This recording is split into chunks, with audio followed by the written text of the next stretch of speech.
Well, I'm going to be a little longer, I think. I think the goal we have is to keep rents reasonable and rent increases reasonable, to increase our housing stock, and to keep our income and racial diversity.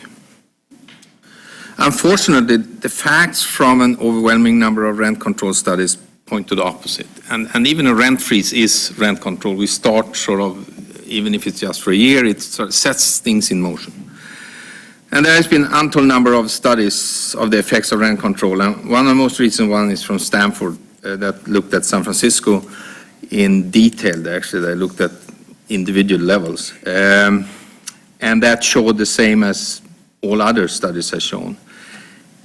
And what it showed was that when you start putting in rent control, what you get is a short-term gain, but in the long term, it creates a decrease in the number of rental units. And in San Francisco downtown or city of San Francisco, it was a 15% decrease. And we heard a speaker mentioning Santa Monica that had gone from somewhere at 36,000 or what it was to 24,000 units. So it's clearly have an effect. And because the number of units gets less, rent increases over time actually increases, because when there is a vacancy, all these cities with rent control studies have shown that the new rents are set at market if they can.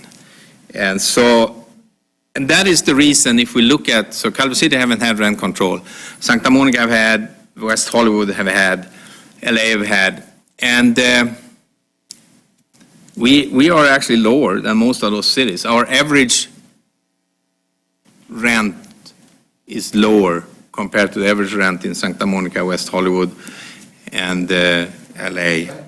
So it's that also shows that rent control doesn't do what we necessarily want. And even if this is a temporary 12-month, I think we need to be a little smarter when we have all these data. And I don't think it's going to be any difference here than what all these other cities has experienced. And that's not where I want to go, because that actually is not what we all want to accomplish. So, I'm sorry that the facts doesn't support what we want to do at this moment. So I believe we must find a better way to start moving towards our goals. And I get back to that a little later with some thoughts on that.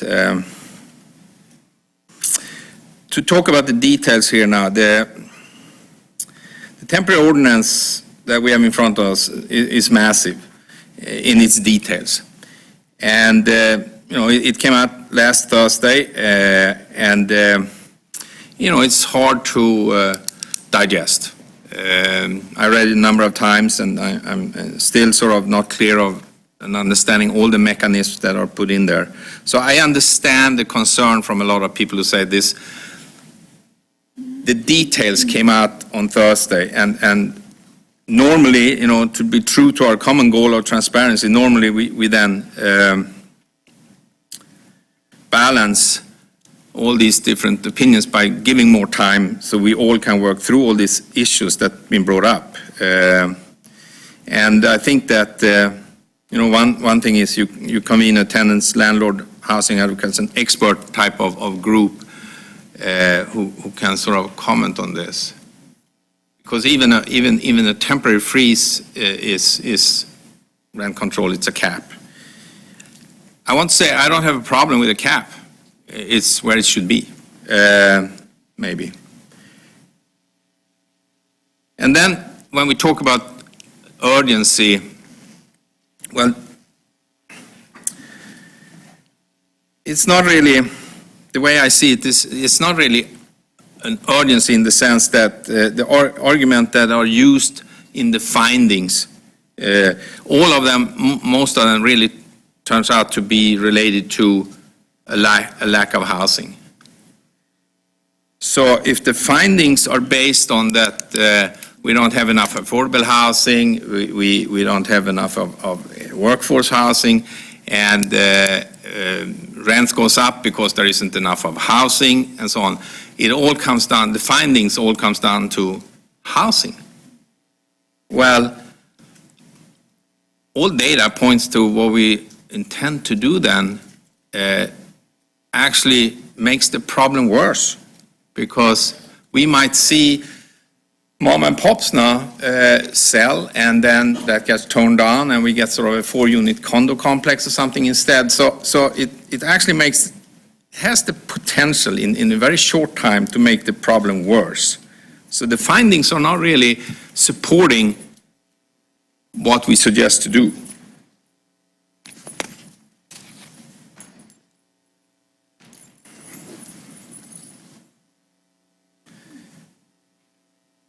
And then we are also asked to vote on implement this today without any understanding about what the financial implication is for the city, which is a concern, I think. When I looked around, Santa Monica in their budget set aside about $5 million a year to run their whole rent control organization. West Hollywood, $2.5 million. Staff avoids to say anything in the report, just saying we will need more resources. So I don't think it's going to be Santa Monica level, but say it's West Hollywood level. That means it's $2.5 million that we need to find in our general fund.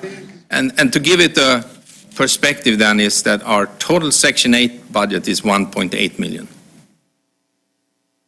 So we're going to spend 2.5 on administrate this. So we need to find a better way to do this and still get to it. So I think we need to do a more general type of freeze if we're going to go down that route. And what we really want to get hold of, because we can't lower the rents today. The only way to do that is if we would somehow manage to increase supply dramatically quickly.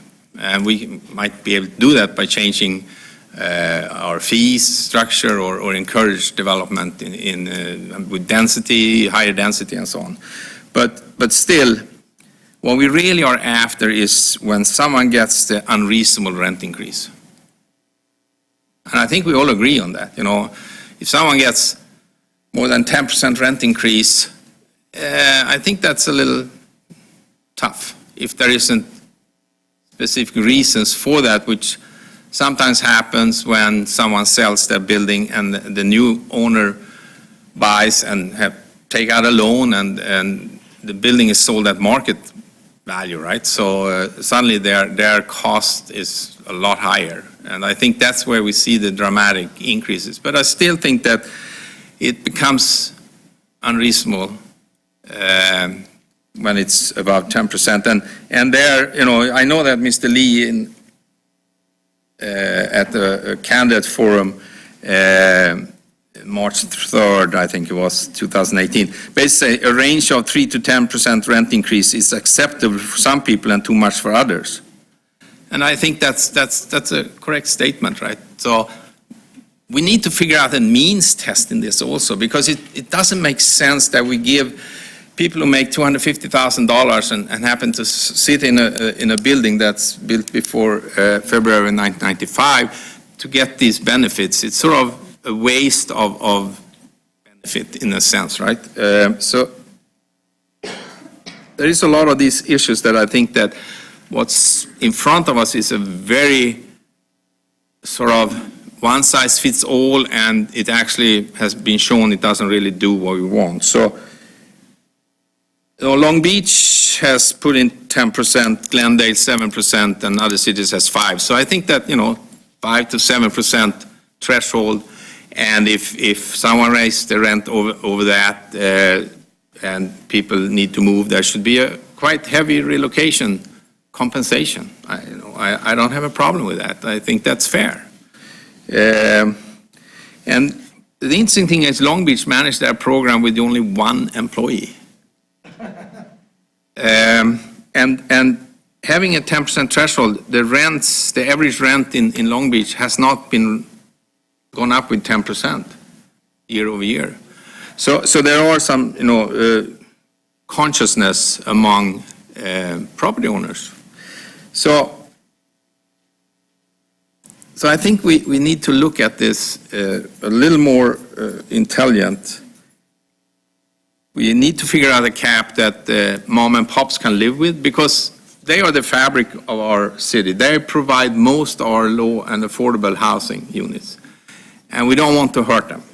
And if that's sort of that we should do something with unit 6 and below or some other limit, but that somehow I don't want to see that what we do today, even if it's just temporary for a year, we start a process where we will see that they get sold and converted into condos, because that will then change our diversity in our city. We will get very high earners who's going to come in, and it's going to change what you really don't want to change, right? So we need to be smart about this, and we shouldn't just put blindfolds on them because it sounds good or feels good, so that's